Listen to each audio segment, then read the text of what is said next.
اندر جو کچھ امام عالی مقام کے ساتھ ہوا، جو شہادت کا مرتبہ امام عالی مقام کو ملا، وہ در حقیقت میرے آقا صلی اللہ علیہ وسلم کو مرتبہ ملنا تھا۔ یہی وجہ ہے کہ اس شہادت کو جو مرتبہ جو شان ملی ہے دنیا میں کسی شہید کے مرتبے کو مقام ملے۔ آدمی شہید ہوتا ہے، شہید ہونے کے بعد اس کے چرچے ہوتے ہیں، لوگ اس کا ذکر کرتے ہیں، اس کی شان بیان کرتے ہیں۔ یہاں ابھی 65 کے اندر آپ نے دیکھا لوگوں نے جام شہادت نوش کیا، جب انہوں نے اپنے کارنامے انجام دیے تو پھر ذکر آ رہا ہے صاحب عزیز بھٹی نے ایسا کارنامہ انجام دیا، صاحب ایم عالم نے ایسا کارنامہ انجام دیا، لیکن چند منٹوں کے اندر جناب ہندوستان کے کئی تیاروں کو فنا کر دیا، فلاں نے 3 دن تک جناب دشمن کے لشکر کو روک رکھا اور پھر جام شہادت نوش کرنا۔ لیکن کیا عزیز بھٹی کے شہادت سے پہلے کسی کو پتا تھا یہ شہید ہونے والا ہے؟ کیا کسی کو پتا تھا ایم عالم بھی اس طرح جام شہادت نوش کرے گا؟ لیکن امام عالی مقام کی شہادت ایک نرالی شہادت ہے، ابھی شہادت ہوئی نہیں ہے کہ میرے مصطفیٰ کو بتا دیا گیا تھا اور حضور نے اپنی امت کو بتا دیا، اپنے صحابہ کو بتا دیا کہ میرا یہ بیٹا شہید ہونے والا ہے۔ صحابہ کہتے ہیں ہمیں پتا تھا کہ امام عالی مقام جام شہادت نوش کریں گے، امام عالی مقام کو بھی پتا تھا ہاں مجھے جام شہادت نوش کرنا ہے۔ اور یہی وجہ ہے کہ یہ پتہ ہونے کے باوجود حضور سرور کائنات صلی اللہ علیہ وسلم جو مستجاب الدعوات ہے، زبان اقدس سے جو نکل جاتا ہے وہ پورا ہو جاتا ہے۔ کربلا کا منظر بھی دیکھ رہے ہیں، وہ فرشتہ آتا ہے، وہ مٹی لے کے دے دیتا ہے کہ یہ سرخ جب ہو جائے تو سمجھ لیں آپ کا حسین شہید کر دیا گیا، آپ بڑا پیار کرتے ہیں اس سے۔ حضور کو سب پتا ہے، کہاں شہید ہوگا یہ نہیں پتا ہے، کس طرح شہید ہوگا یہ نہیں پتا ہے، کس طرح کربلا کے میدان میں وہ مصائب کو برداشت کرے گا یہ نہیں پتا ہے۔ لیکن حضور دعا نہیں فرما رہے کہ اللہ میرے حسین سے تکلیف ختم ہو جائے، میرے حسین کو کربلا کے میدان میں تکالیف نہ پہنچے، اور کربلا کے میدان میں پہنچ کر تکالیف کو امام برداشت کر رہے ہیں۔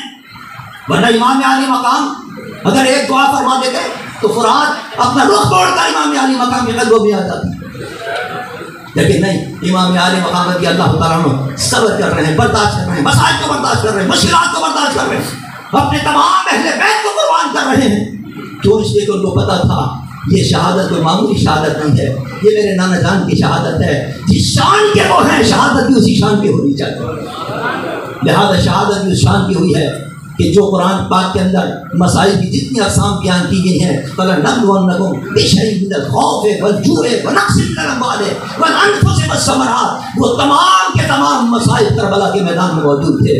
اور اس کے بعد امام عالی مقام نے جام شہادت نوش کیا اور دنیا والوں کو بتا دیا یہ نانا جان کی شہادت ہے، اور میں استقامت کے ساتھ اس شہادت کو قبول کر رہا ہوں۔ دنیا والوں کو بتانا مقصود تھا کہ یہ میرے نانا جان نے کس طرح دین کو پہنچایا، اپنی زندگی کے اندر بھی کیسے کیسے تکالیف برداشت کی ہیں، کیسے کیسے مسائل کو جھیلا ہے۔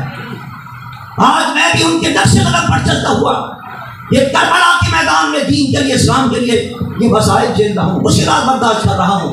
قیامت تک آنے والی امت مصطفیٰ کو پیغام تھا، سبق تھا کہ دیکھو تمہارے دور کے اندر بھی اگر دین پر کوئی وقت آئے تو کربلا کی یاد تازہ کر لینا، اپنی جانوں کو قربان کرنے کا وقت آئے جانیں قربان کر دینا، لیکن دین پر کوئی آنچ نہ آنے دینا، نظام مصطفیٰ پر کوئی آنچ نہ آنے دینا، مقام مصطفیٰ پر کوئی آنچ نہیں آنے دینا۔ یہ پیغام تھا امام عالی مقام رضی اللہ تعالیٰ عنہ کا۔ ہمیں چاہیے کہ ہم اس پیغام پر عمل کریں، اس میں کوئی شک نہیں کہ ہم یوم حسین منا کر امام عالی مقام کی بارگاہ میں نذران عقیدت پیش کرتے ہیں، لیکن صحیح نذران عقیدت یہ ہے کہ اس ملک کے اندر نظام مصطفیٰ نافذ کرنے کی کوشش کریں۔ یہ وہ نظام ہے جس کے لیے امام عالی مقام نے کربلا کے میدان میں قربانیاں دی۔ آج کا جانتے ہیں جو مسائل اور مشکلات کا ہمیں سامنا کرنا پڑ رہا ہے، اسی وجہ سے پاکستان میں اسلام کا نظام نہیں ہے۔ وہ نظام جس کے لیے امام عالی مقام نے کربلا کے میدان میں اپنے بچوں کو علی اکبر علی اکبر کو قربان کر دیا اور محمد کو قربان کر دیا، خود اپنی جان کے نظام میں پیش کر دیا۔ وہ نظام اگر ہم اس ملک کے اندر نافذ کریں گے تو انشاءاللہ پاکستان کہیں سے کہیں پہنچے گا اور تمام مسائل سے ہمیں نجات ملتی چلی جائے گی۔ اللہ ہمیں اور آپ کو سب کو کربلا کا جو سبق ہے اس پر عمل کرنے کی توفیق عطا فرمائے۔ وما علینا الا البلاغ۔